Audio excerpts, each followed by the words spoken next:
Aduh. Ya, sarapan pagi kita dibagi. Bagaimana Bang tentang masakannya?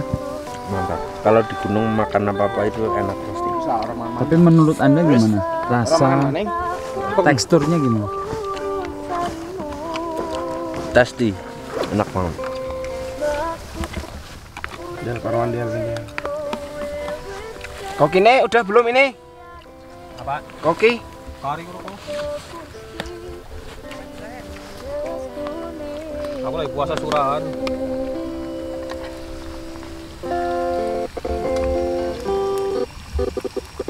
Mas Koki, terima kasih atas semuanya telah menghidangkan masakan yang luar biasa.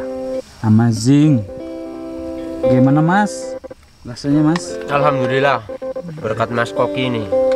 Alhamdulillah perut ada kenyang. Minum dulu, Bro.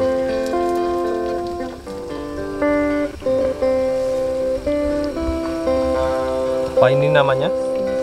Itu Marudin. Muntul. Aku tetap isih ono muka kowe tambah bahagia mantapke hatimu kowe Ganteng ya terakhir ya. percaya. Ini gue putih. Halo.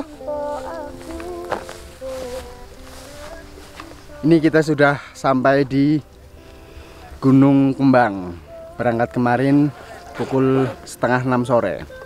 Berangkat melewati, kita menemui pertama menjumpai kebun teh milik warga, milik sebuah PT ya, Oh, betul. Ada juga milik warga. Terus kemudian kita berjalan menyusuri kebun teh selama hampir kurang lebih 1 jam, kurang lebih 1 jam. Mendaki, istirahat sebentar karena isoma, istirahat salat makan di pertengahan kebun teh. Terus kemudian kita melanjutkan perjalanan lagi,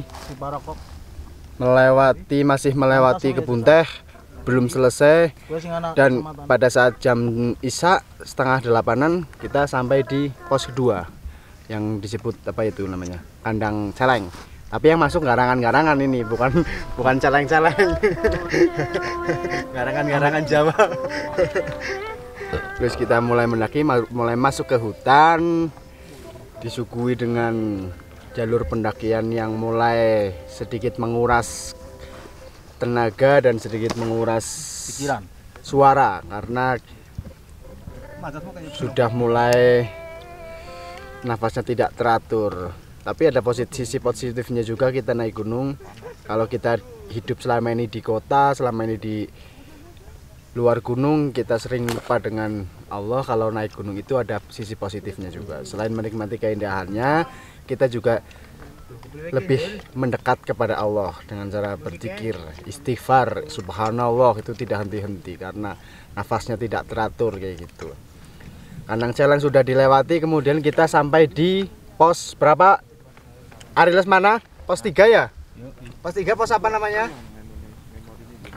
Apa pos 2 ya? Liliput. Oh, pos Liliput ya.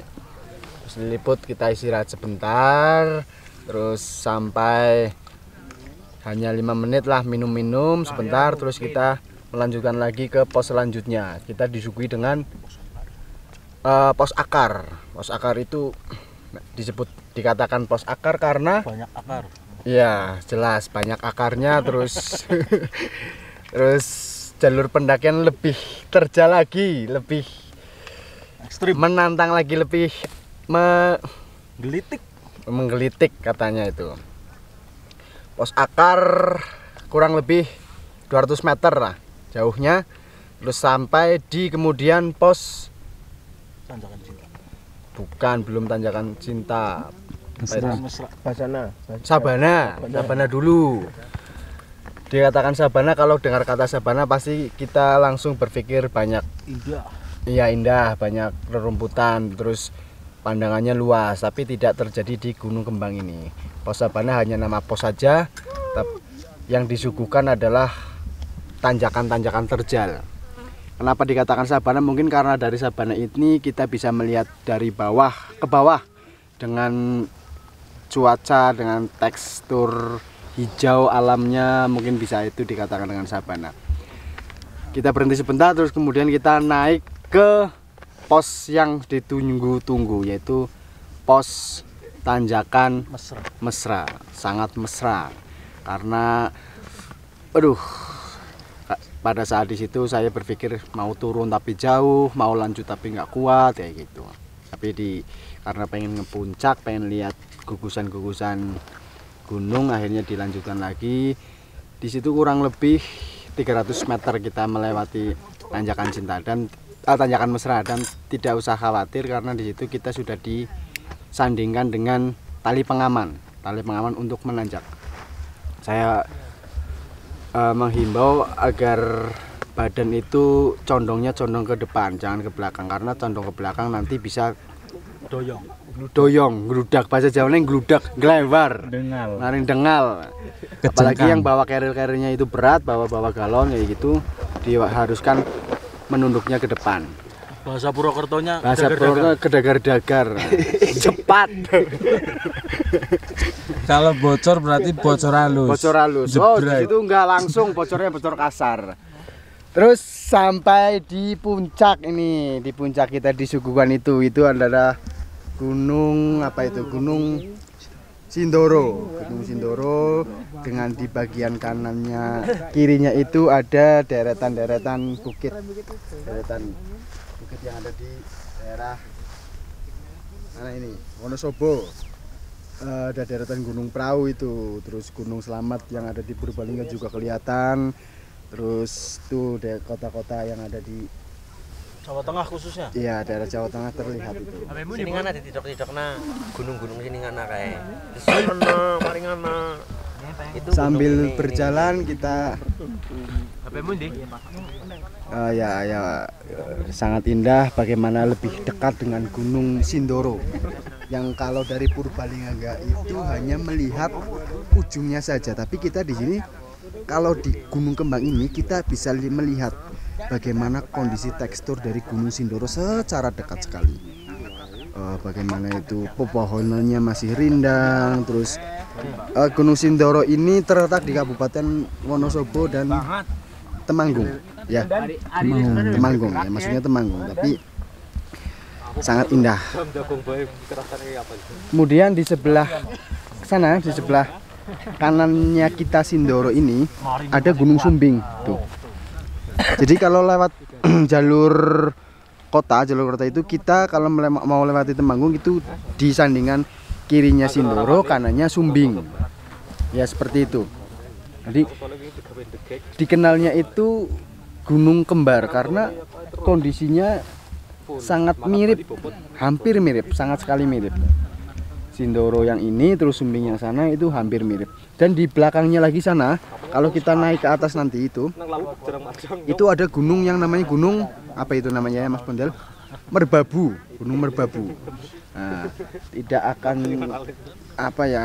akan kecewa lah kalau naik ke gunung ini, ke Gunung Kembang ini, karena view-nya, terus cuacanya, terus alamnya, terus di sini disandingkan dengan sangat-sangat menakjubkan. Inilah kuasa ilahi yang tidak bisa dibuat oleh manusia ini. Nah, nanti ini rencananya kita akan turun. Oh ya, ingat kalau di Gunung Kembang ini peserta yang naik wajib melaporkan barang apa saja yang dibawa. Karena kalau nanti ada satu item yang kurang, itu kena denda, dan dendanya bukan dengan denda uang.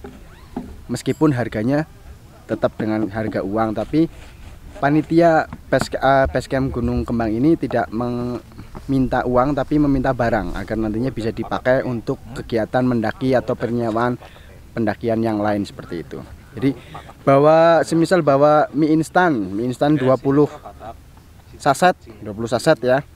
Harus turun membawa sampahnya juga mie instan 20 saset. Kalau kurang satu itu 1.025.000, kurang 2 ditambah lagi, kurang 3 dan kelipatannya seperti itu. Jadi Hal ini mengajarkan kita apa yang kita bawa, sampah apa yang kita bawa harus kita turunkan juga, karena untuk menjaga kelestarian gunung-gunung yang ada di Indonesia. Ini sebagai contoh, ini katanya gunung paling ketat di Indonesia, ini gunung, peraturannya Gunung Kembang yang ada di Wonosobo.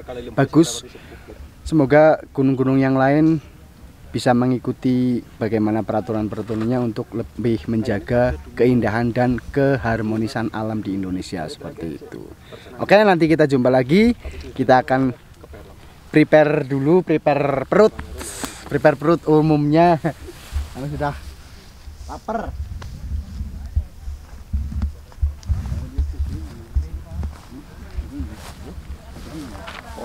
Muyung nih.